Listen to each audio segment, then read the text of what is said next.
Okay, so we're starting, I guess on Friday it was, that we did this tshuva about a guy who sees people's cars get tickets. There's certainly no obligation for him to spend money in order to prevent people from getting a ticket if he doesn't know for sure whether he's going to be able to hang around for the guy to come back. But if he is going to be able to hang out until the guy gets back, and there's reasonable assumption that that the guy will be grateful to him and give him back his shekel, so then there's a mitzvah of hashava saveda to put a coin into the meter. Today, I don't even know how relevant it is because in a lot of places it's well, a lot of people use the app today, and so you can't even tell who's in the green and who's green and who's red. Um, but there's definitely a mitzvah of gemilas chesed, um, and um,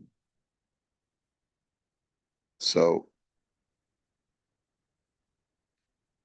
okay, even if you're not going to get the money back, okay. Now let's look at Siman Samech Tes. Mitzvahs azov ta'azov imo bivnei adam. The mitzvah of you shall surely um, leave with him. In other words, there's a mitzvah to help a person with a struggling load. If you see that his animal is having, there's a mitzvah of prika and a mitzvah of te'ina.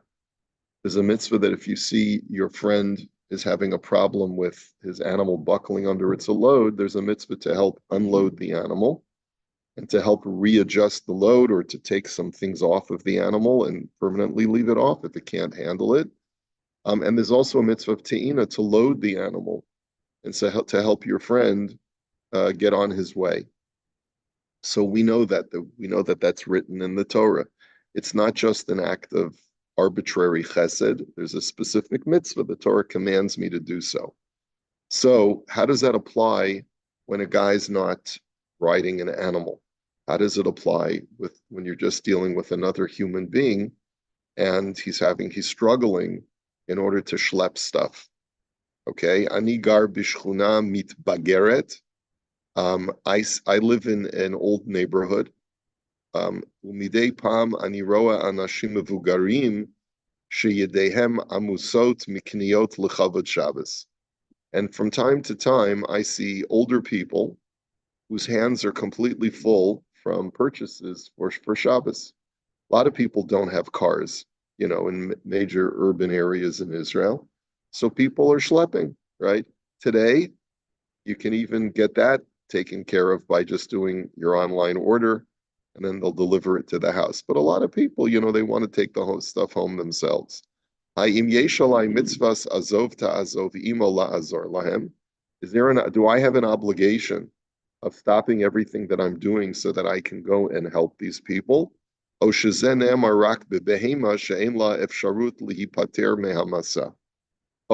that only apply to helping burdened animals who have no free will, and therefore they have no choice, and therefore out of compassion to the animal, I'm obligated to do the mitzvah of prika to help unload or readjust the animal's load. But if you're a human being, use enough seichel not to carry too much on your own, and it's your own responsibility to get your packages home. So what is my obligation? Now, obviously, there might be a mitzvah of chesed, under the generic category of chesed. If I see, like, is there a mitzvah to walk an old lady across the street? No, the Torah doesn't have a specific mitzvah of walking an old lady across the street. But obviously, there is such an aspect of chesed. We're asking a technical question. Is there a specific obligation upon me to help someone who's carrying a lot, to help them out? So Hagemara Omeret b'Masechet Bava Metzia Rabbi Shmuel ben Rabbi Yossi hayaholech baderech.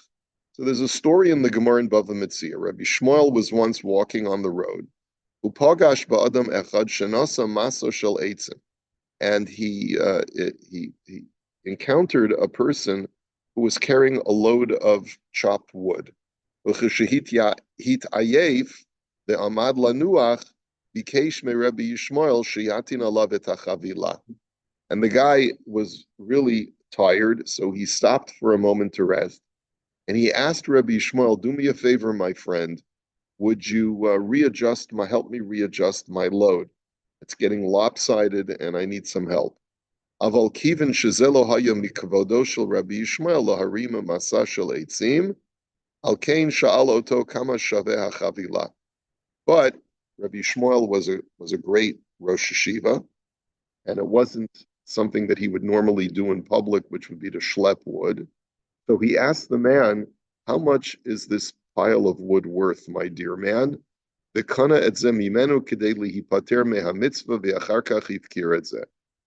the guy told him it's worth $20. So he gave him $20, and he said, "You know what? It's my wood now." And then he made it hefker so that he could exempt himself from the mitzvah. In other words, from the Gemara, you see that Rabbi Shmuel had a mitzvah. But Rabbi Shmuel felt it was going to be in some way a bizayon to be seen in public doing this. So therefore, he paid the guy for the wood, thereby exempting himself from the mitzvah because the guy no longer had any wood that he needed to be adjusted. The Gemara Sham Isbira she'afal pisha Rabbi Shmuel haya patur milazar lo kevin shaya zakein ve'eno lefich podo. Now the Gemara elaborates. The Gemara says that really, technically, Rabbi Shmuel was exempt from this mitzvah because you only have this mitzvah if it is not beneath your dignity. But Rabbi Shmuel was an elder of the community, and it was beneath his dignity to be doing this in public. But mikol makam hu asa kain lifnim mishura sadin. But he went above and beyond the letter of the law. He didn't want in any way to be associated with walking past a guy who needed help with his load. Okay, so now that we have that background information, v'hochiach mikan harashba shemitzvas azov ta'azov imo shayechet gam ba'adam v'lav davka b'vehema. So the Rashba demonstrates from this story in the Gemara that the mitzvah of helping someone buckling under their load doesn't just apply to animals who are buckling or straining under their load, but it also applies to humans. Ve'afal pi shekasuv b'Torah, that even though the language of the Torah is ki tirech chamor sona'acha rovetz tachat masa'o, when you see the donkey of even someone who's your enemy buckling or straining under its load, v'chadalta me'azov lo, if you try to forsake from turning aside to that person, no, azov ta'azov imo, you must turn aside and help that person. So even though the Torah uses the language of helping your friends, or actually in this case, it's your enemy's animal, okay? In other words, even though you don't like the guy and you would not be desirous of helping him under normal circumstances, but you have an obligation to help this defenseless animal to not strain. So Kasav Harashba de Kol Shekain Ba'adam. He says, so the Rashba writes that it's a Kal V'chomer. He says, the im tsar balechayim de oraisa kol shekain tsar b'nei adam. That if there's a mitzvah to help a poor animal because of tsar balechayim, that you're not allowed to inflict pain upon animals, which includes not watching while an animal is being subjected to pain. If you can help that animal and you fail to do so, you're also guilty of tsar balechayim. So then certainly there's a mitzvah of tsar b'nei adam, of not allowing pain to befall a human being. V'chein kosaf b'sefer hachinuch, and the Sefer Hachinuch writes the same thing. Shenitztavinu la'azor la'achenu kishiyu tzrichim lateit hamasa ala behema o al ha'ish ve'in mi sheyazor lahem ve'al ze nemar hakem takim imo. Sefer Chinuch writes that just like there's an obligation in the Torah to help load an animal, um, uh, um, and there's also an obligation to help load up a human being who needs to schlep a bunch of stuff to get it home, and he needs help having it put on his back or however he's going to be carrying it. There is such a mitzvah to help load him, and therefore it says, Hakem Takim Imo. You shall surely help him get established together. Okay, so we see from here that this mitzvah does not just apply to animals, it applies to human beings as well. Now, before we get to the but, okay, let's take a look at the Makor Baruch at the footnote. So he quotes the Shut Yechavedas, who says, Shehevi od kama shitos desvirle keharashba, who brings a number of other sources to tell us that we have this obligation. Number one, he brings the Rambam in Sefer HaMitzvot, who writes as follows: Hu shetzivanu lahakim hamasa al habehima o al ha'adam kishihi yelevado. I have an obligation to help either an animal or a human being when he's by himself and he needs help. Behavi shekain mavur b'mechilta derashbi shedarshu azov ta'azov imo larabot masui shal ktefo. And they learned from the word imo, azov ta'azov imo, turn aside with him. With him implies that even if he's the one who's struggling under his load, then I have an obligation to help him.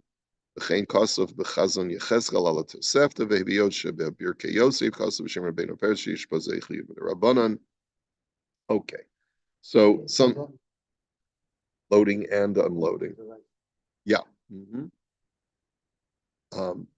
The Tosfos Rabbeinu Peretz is of the opinion that it's only midorabanan, but it seems like these other Rishonim hold that it's midioraisa. Now, so that's the first opinion. The first opinion is that of the Rashba and apparently the Rambam as well. Amnam, a Radbaz, an early Acharon from the 17th century, Cholek al Zeh v'sover shalom atzinu shavyan bein shivuyin bein ha'adam la behema b'sha'ar isurim. He says the Radbaz disagrees. He says whenever the Torah addresses an animal, it's really referring only to an animal. When it refers to human beings, it's referring only to human beings. And you therefore cannot extrapolate from one to the other. He says the only exception is rak le'inyan menucha b'Shabbos. The only time where the Torah includes both animals and humans in a mitzvah is the mitzvah to rest on Shabbos. Shekasav l'man yanuach shorecha v'chamorecha. Because there the Torah says that not only do you have to rest, but also your ox and your donkey have to rest. V'lachein svirale she'ein mitzvahs azov ta'azov imo ba'adam. And therefore the Radbaz is of the opinion that this mitzvah does not apply to human beings. V'chein kasav b'shut chavos yoyer she'ein lilmod kal v'chomrim b'behema la'adam le'inyan sar balechayim. And the chavos yoyer says the same thing, that you cannot infer that there's a prohibition of allowing a human, or there's a prohibition of allowing a human to suffer just because there's a prohibition of allowing an animal to suffer. The ahesberhu, the explanation being, like, so why not? Like, why not make a kal v'chomer, like the Rashba said? If I'm obligated to prevent an animal's pain, shouldn't I be obligated to prevent a human's pain? He says, no, not in this scenario. He says, because ki haTorah hikpida al habehema she'ein la shum efsharut lihipared mehamasa she'aleha. He says, the Torah is concerned about a defenseless animal who doesn't have anyone, like, in other words, it doesn't have any option. When someone loads up a donkey, the donkey can't say, no, I'm not, take this off of me. The donkey is a beast of burden, and when it's told to go, it has to go, no matter how heavy the burden. So he says, and that's why you have a mitzvah to help when you see the animal buckling under the load.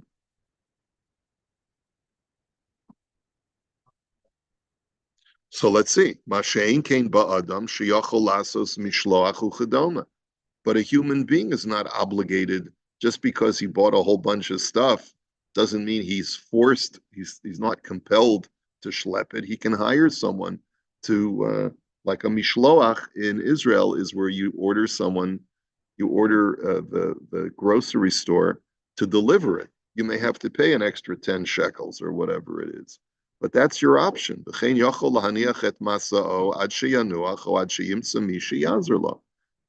Or you could just leave the load there until you find someone who can help you or until you regain your strength. So it's not like you're not an animal. An animal has no choice, and therefore the Torah says help the animal if it's you see it's straining. But there's no such obligation to help a human being who's straining because who told you to be such a such a martyr and and krechts and struggle. You God gave you a seichel not to carry too much on your back. Okay, but mikol makom. But he says, but nonetheless, even according to that second opinion that we just cited, gam ledivreim yesh bazeh mitzvahs gemilus chasadim umishum mitzvahs ve'ahavta l'reacha kamocha. There still is, like I mentioned at the outset, there's still a general chesed mitzvah if you do stop to help someone who unfortunately has bit off more than they can. There's a mitzvah of chesed, there's a mitzvah of love your neighbor as yourself. Asher al kain nira pasha to kula modim de ha'osa kain makayim mitzvah midya oraisa shel gemilus chasadim. So he says, so therefore, it could be that I can't obligate you to stop everything you're doing to help that nice old lady who's got 5 bags in each hand, who's walking home and you see she's stooped over because it's so heavy. He says, I can't tell you necessarily that there's an absolute obligation for you to stop and help her, but there's certainly, you'll get a mitzvah if you do stop. You'll get a mitzvah of chesed. Just like any other mitzvah of chesed. We can't say you're obligated to do chesed, but if you do the chesed, you get a mitzvah. The gam mekayim mitzvahs ve'ahavta l'reacha kamocha. You fulfill the mitzvah of love your neighbor as yourself. Uledas harashba gam mekayim mitzvah deoraisa shel azov tazovi. And according to the Rashba, you're actually obligated by the Torah, and you have a mitzvah of turning aside to help this human being alleviate their struggle, alleviate their burden. Okay, straightforward.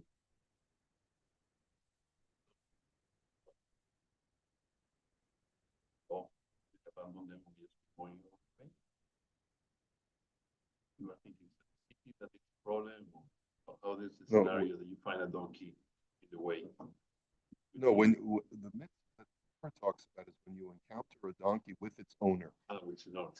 and the donkey is struggling under its load, and you see that the owner is attempting to try and readjust the donkey's load. You have a mitzvah to stop what you're doing, go over and say, here, let me help you. Because a lot of times it's hard for one person to do it. Sometimes it's much easier as a two-man job. That's what the Torah is talking about. As a matter of fact, the Gemara infers that you're not obligated to help if the owner is taking a smoke, or is having a drink. You can tell the guy, I'm happy to help you, but I'm not going to do this by myself. Okay. But it's dealing when the owner's there.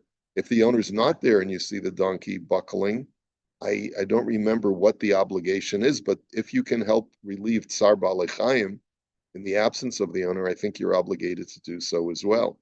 But I'm not sure what the parameters of the mitzvah are. Yeah. But by the way, this is a very practical situation, even when you're just in the parking lot at Sobeys or No Frills, and you see, let's say a person is having trouble with a huge case of something that they bought, or at Costco especially. Person struggling to get it into the car, right? So there's certainly an aspect of chesed involved. Can we tell you that you're technically obligated because of the mitzvah of brika or te'ina? No, we can't necessarily say that because there's a machlokas, but a mitzvah of chesed there definitely is.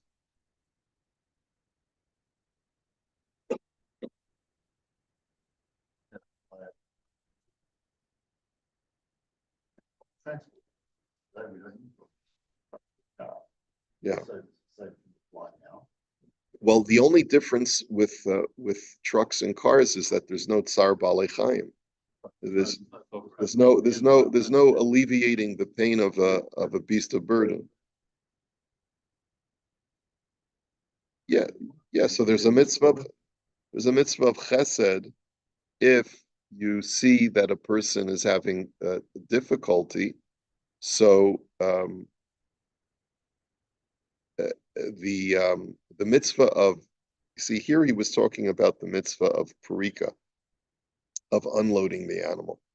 There seems to be a mitzvah of te'ina, which is independent of tsar balei chayim, if you know that someone's having difficulty loading up their car. There he doesn't even address this issue, but it does seem that there is even a mitzvah, there could be a mitzvah deoraisa, if you see that someone is having difficulty loading their car. Now, that doesn't mean that if you see a very healthy individual pushing a shopping cart, pulling up to the side of their car and putting the things in their car, that you have a mitzvah of te'ina. It's only if you see that the person is struggling, is having difficulty getting everything loaded, because let's say it's a 75 or 85-year-old woman who has this huge cart full of stuff, and it's going to be a burden for her. It's going to be exhausting for her to have to load everything up on her car. You almost have to think to yourself, I can help her in the supermarket parking lot. What is she going to do when she gets home? All right, hopefully she has one of her children or grandchildren will help her, but certainly there's a mitzvah of te'ina, it would seem, if you see someone struggling with loading up their car. Yeah. Yeah, so this was not a comprehensive tshuva about all of the details of Prika and Te'ina. This was only about the issue of Tsar Balei Chayim, of is there or is there not a mitzvah of helping someone who is physically struggling, just like there is with an animal. Okay, and Rav Shiraga's conclusion is it's a machlokas, but there's definitely still a mitzvah of chesed to help someone when you see them struggling. Okay, let us go on to Siman Ayin. Bedin Yerushat Banot. Now we're switching gears once again. And here we're going to be talking about inheritance. And the shaila has to do with the inheritance of daughters. Reuven Vedina, Heim Ach ve'achot. Reuven Niftar, V'hisher Acharav Yalda Ketana. So, story is Reuven and Dina are brother and sister. Reuven passed away, and he left a small child, a female child, as his heir. La'achar mikain niftar Yaakov avihem shel Reuven v'Dina. Shortly thereafter, Yaakov and Dina's father passed away. He has an estate. U'v'cha'es nisharu Dina bito haktana shel Reuven. And so the heirs are Dina, Yaakov's daughter, and Reuven's daughter. Those are the only two heirs. Lami magia ha'yerusha shehishir acharav Yaakov. Who receives the inheritance? Who receives the inheritance? Does Yaakov's daughter Dina receive the inheritance? Does Reuven's daughter Dina, the granddaughter, does she receive the inheritance? Or do they split the inheritance? Now, this is all going according to the laws of the Torah, where the guy doesn't have a will. Okay, obviously, if a guy has a will, you go according to the will. The question that is brought to Rav Shiraga, we want to go according to the laws of the Torah. The guy did not have a large estate. We just want to know to whom we award this. On the one hand, Yaakov's rightful heir was his son Reuven before he passed away. But now that Reuven is deceased, do we look at his daughter, Reuven's daughter, Yaakov's granddaughter, as taking Reuven's place, and therefore she gets the whole inheritance to the exclusion of Dina, who is not a rightful heir because she's a daughter, and only sons inherit and not daughters? Or do we look at Dinah as the sole child who was alive at the time of the passing, and therefore she is the rightful heir. Okay, correct. These are the only two heirs of Yaakov.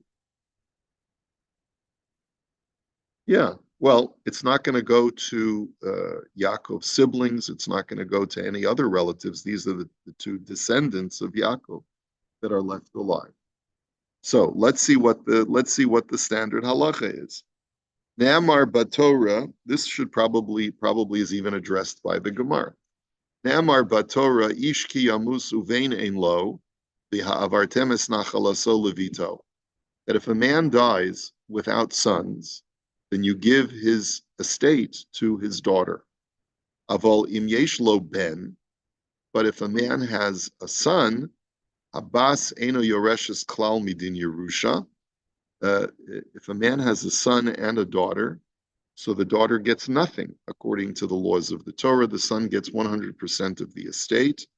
Ella imkain avia nasan la b'matana kodem mosa, unless the father gives her a gift from his estate during his lifetime. And that's how we circumvent this halacha in the case where we have heirs who are both male and female.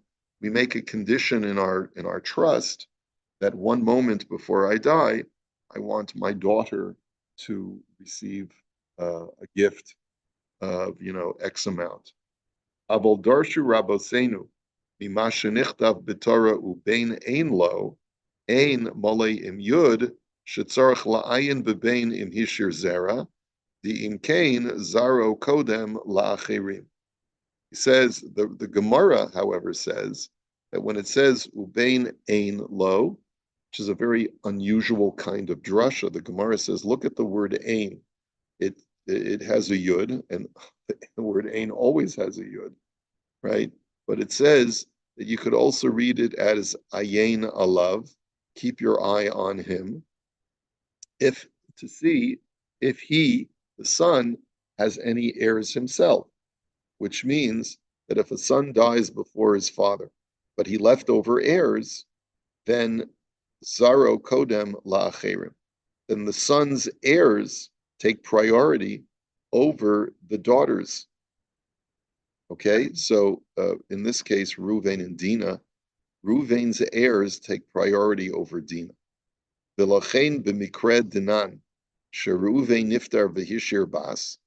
So he says, and therefore, in this situation, where Reuven dies before his father, leaves over a daughter, kisheniftar Yaakov v'nisharu habat v'hanechda. So when Yaakov dies and he leaves over a daughter Dinah and a granddaughter from Reuven, anechta yoreshet et hakol v'habat lo mekabelet klum. The granddaughter gets everything, 100% of the estate, and the daughter gets nothing. I mean, talk about family strife. This is not going to be a pretty picture, right? Ki hanechda yoreshet mikocho shel abba shela, because the granddaughter inherits as the surrogate of her father. The kamoshim haya abba shela chai, hu haya yoreshet hakol, gam achshav shu niftar, hi yoreshet oto bakever. So just like if her father was alive, her father would have inherited everything. Now that her father is deceased, she takes his place and acts in his stead, even though he's in the grave. Okay, and let's see. Oh, okay, that's it. There's nothing more to talk about. This is a pretty open and shut case, which is there's not much room for wiggle room because it's a very black and white case from the Gemara.